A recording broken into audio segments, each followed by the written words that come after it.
Hey Hubert, we recently produced a short video that explained the definition of our Industrial Agile Framework that we deploy at Big Iron Square. We discussed producing another short video that explains the core concepts built into the Industrial Agile Framework. So why don't you get us started? Okay, let me start with the concept about team and having the whole team in the room when it matters. That is to say, the right people from each of those steps in that process to go from concept to cash, from idea to product coming out of the manufacturing plant.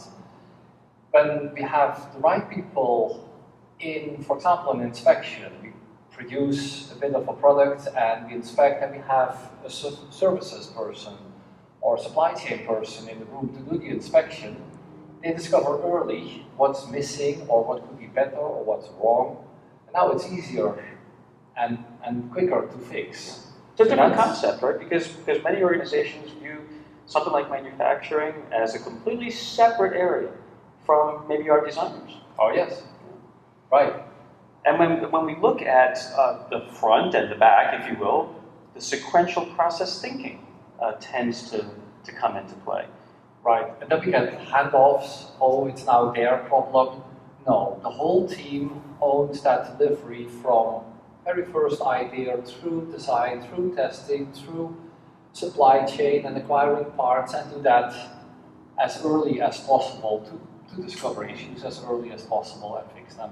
Now you use the term from concept to cash. We're really talking about the entire value stream. So let's look at that as our second main concept. How do we ensure that we have all of the right people in those evaluations that are taking place? Well, development through manufacturing, what we're really talking about here is that the handoff approach, well, that's history. We don't work like that anymore. We now work in an integrated fashion. So we don't have our development team passing off to manufacturing and walking away. It's much more of an integrated approach where the developers and all those other contributors, like design, supply chain, manufacturing, those that you mentioned, they're all integrated together so that we don't have these surprises at the end, which we normally see, right? When there's sequential dependencies with handoffs, we're really pushing our risk all the way to the back, and we're extending the timeline. And then we come to the point at the end where we find problems and it's too late to do anything about them. Yes, that's right. And besides inspecting late and finding problems late, we can overlap a lot of work. We can produce work instructions, assembly instructions, while we are designing and casing, like that remote control that we had. We can start purchasing, acquiring equipment for manufacturing, or we send out early orders for parts the moment that we have decided on certain chipsets or whatever is needed in that remote control.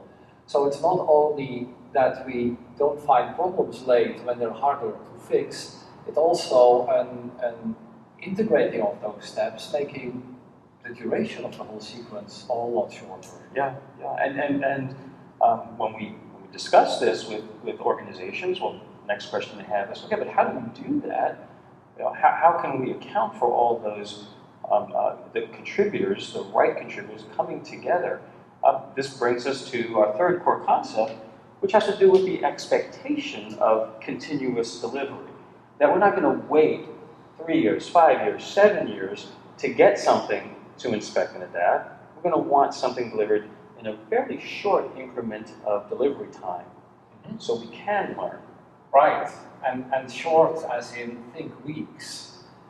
Think weeks to produce something that's inspectable, that gives feedback, that on one hand discovers those issues early, like we already explained, and gives the right people the opportunity to influence, to ask, and that can be as specific as a finance person looking at the whole setup and an early bill of materials and saying, we're going to have a really high-end price for that remote control. Is that what we want? If the answer is no, we want a very low-cost remote control, then we're early in the process, we can change materials used, etc., and continuous delivery and continuous inspection and continuous adaptation. That's the motto of the framework. And this could be quite varied from organization to organization, from product to product. Some organizations have heavy government oversight. Some organizations have extremely intense testing that they have to put their products through. Right? But by having everybody there together, focusing on delivering in a continuous manner, it increases the odds that they're going to be able to figure this out. Right. Well, I think that covers the core concepts of the Industrial Agile Framework. We'll have some more videos where we dive deeper.